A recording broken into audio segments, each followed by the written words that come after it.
কারো জন্য কেউ আটকায় না, কারো জন্য কেউ থেমে থাকে না, কারো জন্য কারো মৃত্যুতে পৃথিবী থামে না, কারো জন্মেও পৃথিবী আটকায় না, কোনো সমস্যা নাই।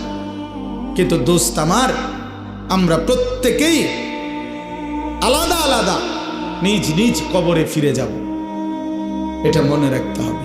আলাদা আলাদা নিজ নিজ কবরে ফিরে যাব আমরা।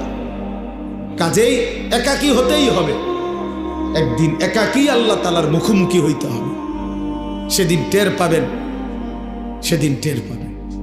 কোরআন শরীফে আছে, আল্লাকুমুত তাকাসুর হাত্তা জুরতুমুল মাকাবির কাল্লা সাউফা তা'লামুন।